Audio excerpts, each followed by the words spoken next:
رسول الله یا رسول الله آغاز کنید، توکل بر خدا کنید، موفق باشید.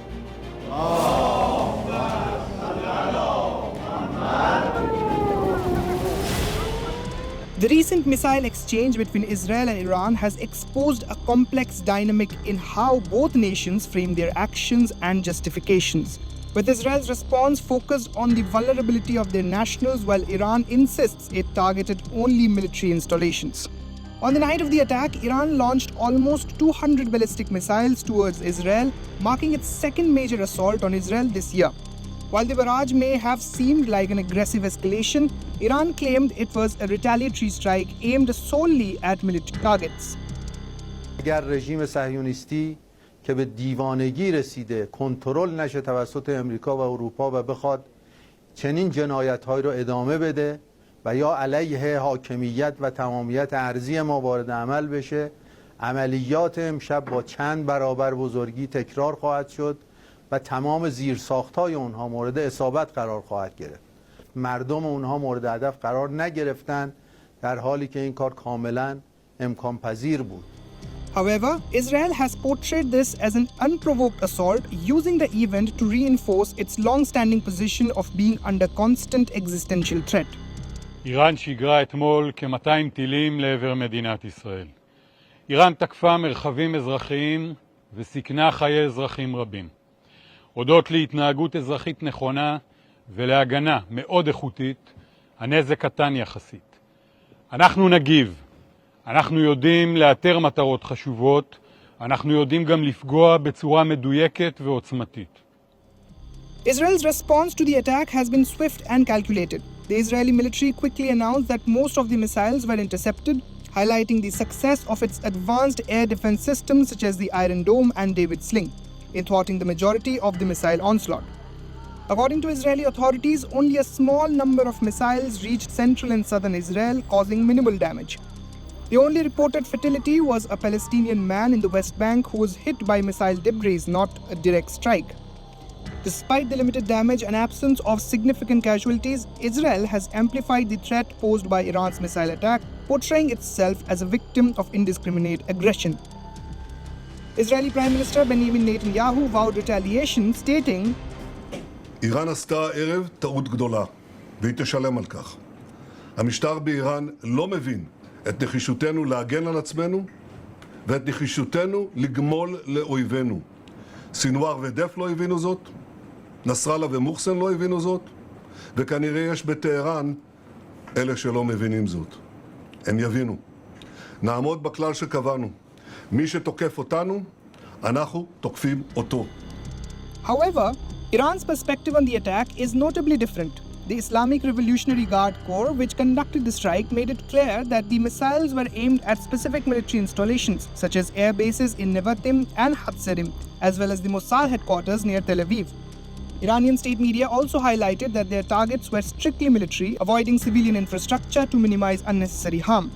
The IRGC framed the attack as a legitimate act of retaliation for several recent Israeli airstrikes that killed high-ranking Iranian and Hezbollah officials, including Hezbollah leader Hassan Nasrallah and the IRGC's Quds Force commander Brigadier General Abbas Nilforushan. Iran's supreme leader Ayatollah Ali Khamenei personally approved the attack, emphasizing that it was a calculated military response rather than an act of reckless aggression. Despite the clear focus on military targets, Israel has framed the attack as part of a broader existential threat posed by Iran. The country's leadership has emphasized that Iran poses a direct and ongoing risk not just to Israel but to the stability of the entire region. Netanyahu has repeatedly warned that Iran is seeking to annihilate Israel, using the rhetoric to justify military operations both in Gaza, against Hezbollah in southern Lebanon, as well as in Syria and Yemen.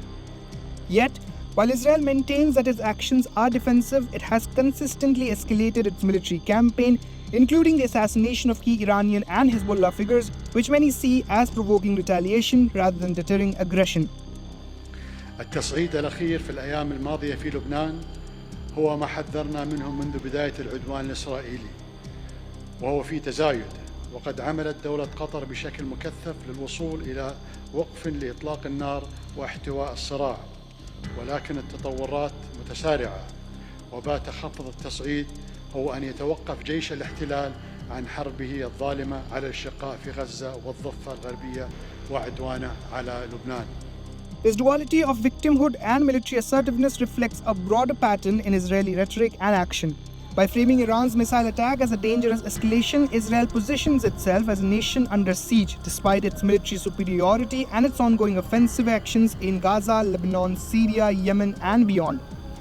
Israel's portrayal of the attack as an existential threat, even in the absence of civilian casualties, underscores its strategy of using every incident to validate its broader military operations in the region.